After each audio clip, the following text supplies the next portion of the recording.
Welcome back, students, to Unit 11, Acid-Base Chemistry. Today we'll be focusing on neutralization reactions and titrations. Bases are known to reduce the effect of acids. Acids and bases always react to produce water because the hydrogen from the acid and the hydroxide from the base always react in the same way, where the hydronium and the hydrogen always get together to form water, leaving the metal cation and anion. The metal cation and the anion will attract to one another, producing a salt. So in reality, an acid-base reaction is simply a double replacement reaction. With that being said, you're now able to answer your first note quiz question for 11.3. Please pause the video and answer question number 1. In 8th grade and in middle school, you learned that an acid-base reaction always produces a pH of 7, but that is not true, because that salt that is produced can either be acidic, basic, or neutral. The process known as hydrolysis is the reason that salts are not truly neutral.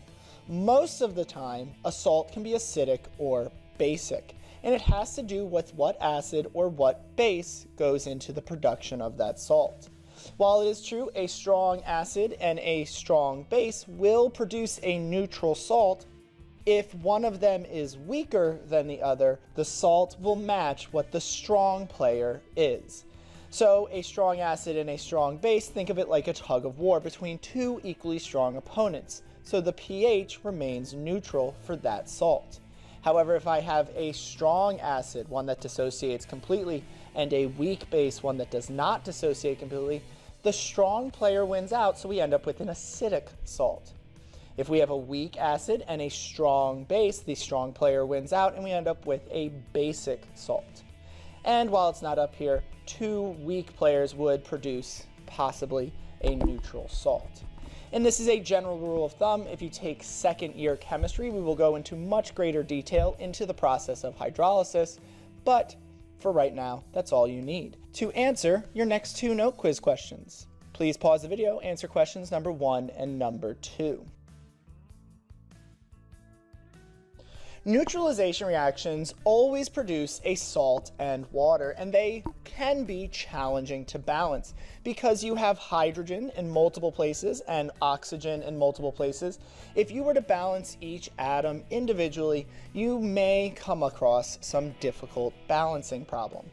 So instead, I highly suggest that if you have an acid-base reaction where you have a hydrogen and a hydroxide that make a water, that you rewrite your water, because all water is a hydrogen hydroxide. So when you see water on one side of a reaction and hydroxide on the other, I highly suggest you rewrite the water as HOH. It will make it substantially easier to balance this reaction.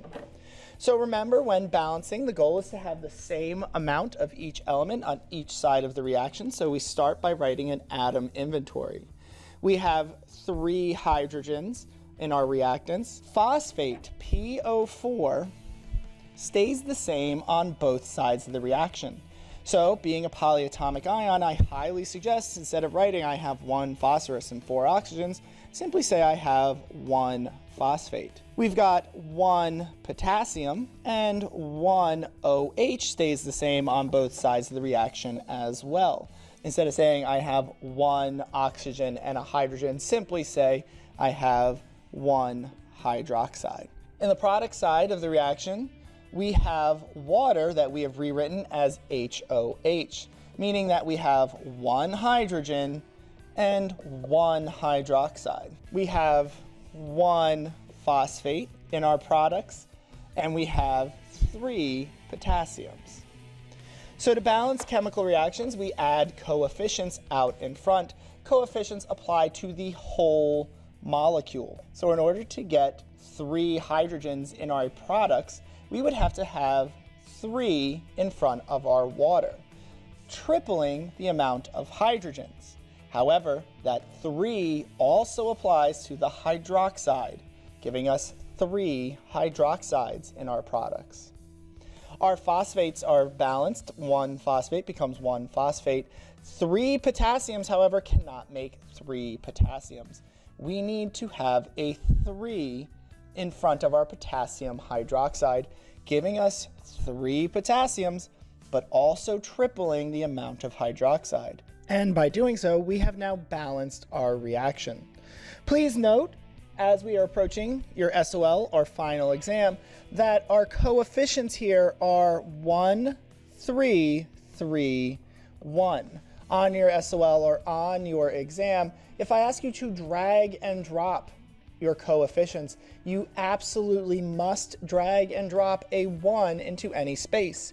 Even though it is understood that there is a 1 here on the SOL, if you see a blank spot, the blank spot denotes a 0, meaning you have no phosphoric acids, in which case this reaction would not work. You must drag and drop a 1 into that spot. Our coefficients, when we balance this, would be 1, 3, 3, 1.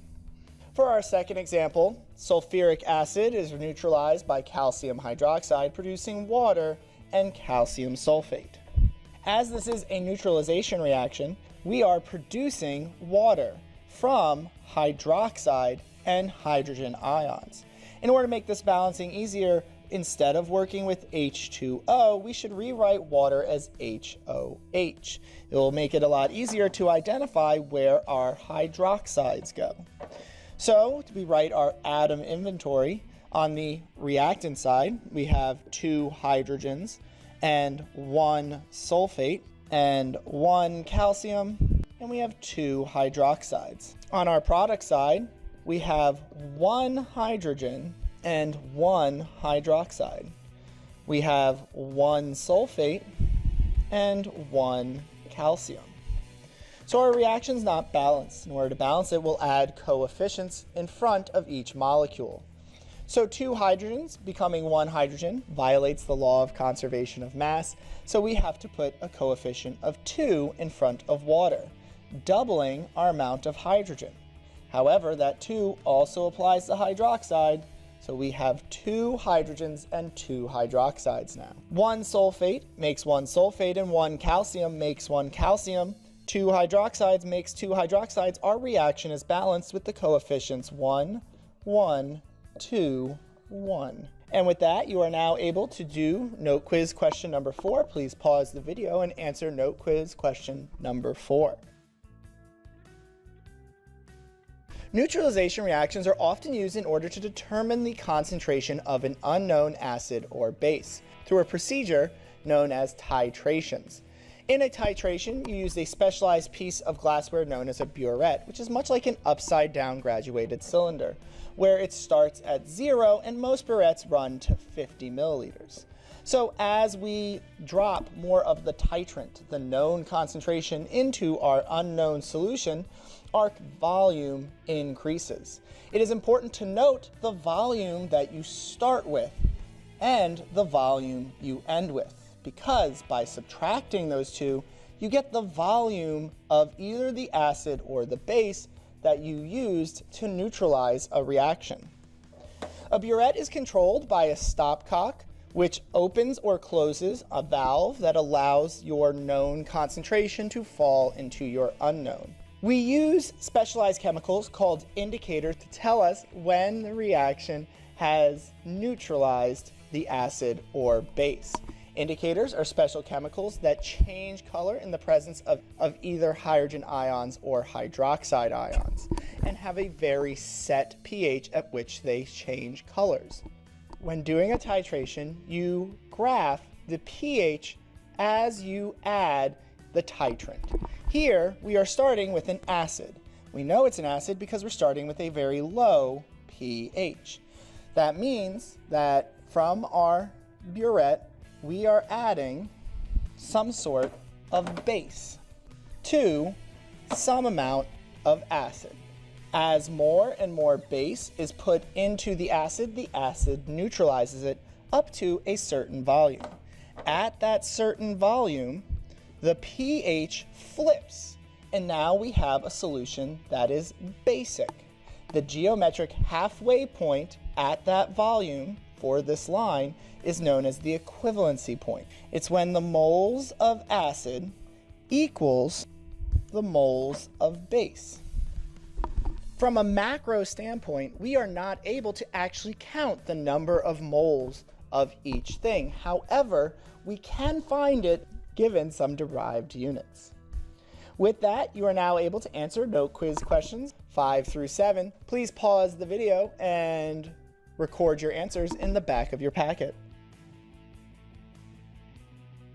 Since in a neutralization, all the hydrogen ions are reacted with all the hydroxide ions, you've reached the equivalency point when your moles of hydrogen ions equal your moles of hydroxide ions, when your moles of acid equal your moles of base.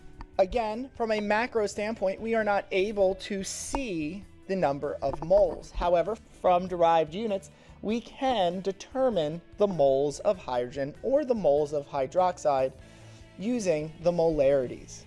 Molarity, remember, is simply the number of moles of solute, in this case an acid, for each liter of solution.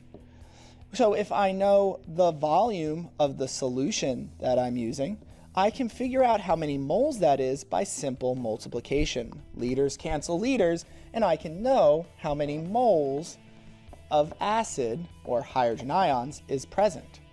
The same with bases.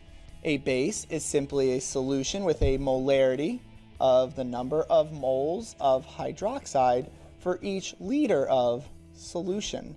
And if I know the volume of the base, I can multiply by the molarity, volume cancels volume, and I can figure out how many moles of hydroxide I have, or moles of base. This formula is the same as the dilution formula we used earlier in the year.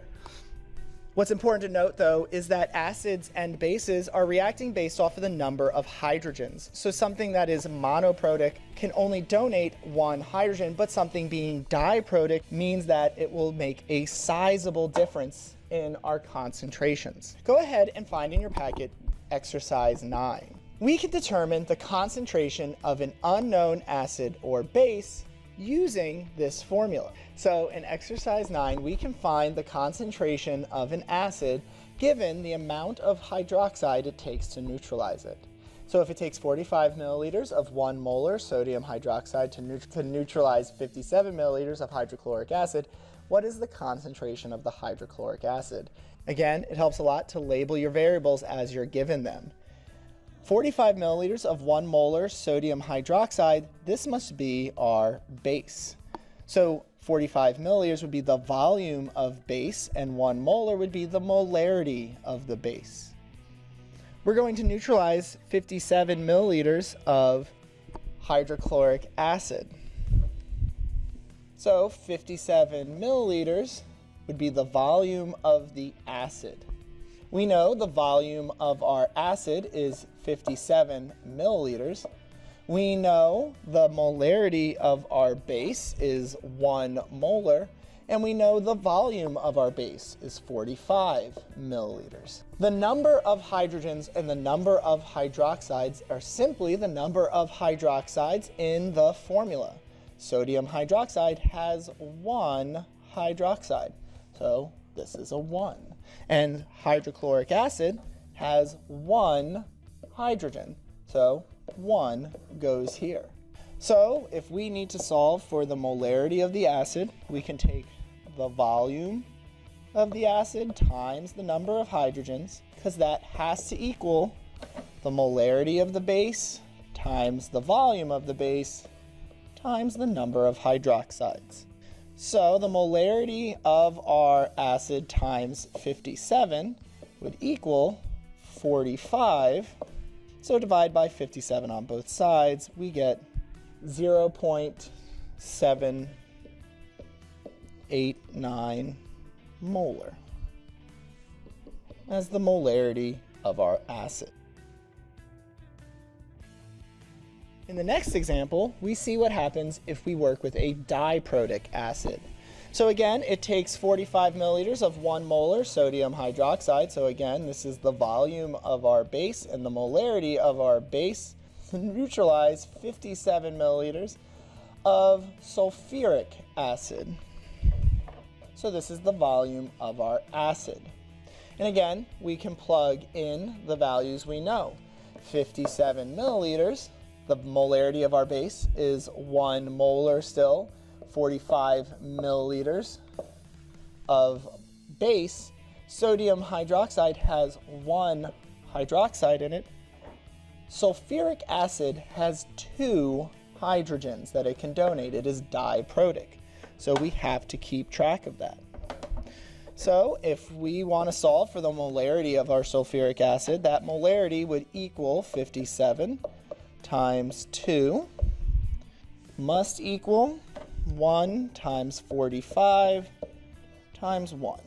So 114x equals 45. Solving for x, we find that the molarity of our acid 0.395 molar. So diprotic acids and diprotic bases make a larger difference in our concentration than monoprotic acids or bases. With that being said, you're now able to answer the last 3 note quiz questions for this unit. You are also able to do page 18 and 19 in your packet. Please pause the video and do so now. With that, we are now done with Unit 11.3. Next class, we will be looking at electrochemistry, which is its own unit in AP Chemistry, second year chem. However, here we are just going to do some brief introduction to it. So I'll see you next time for electrochemistry.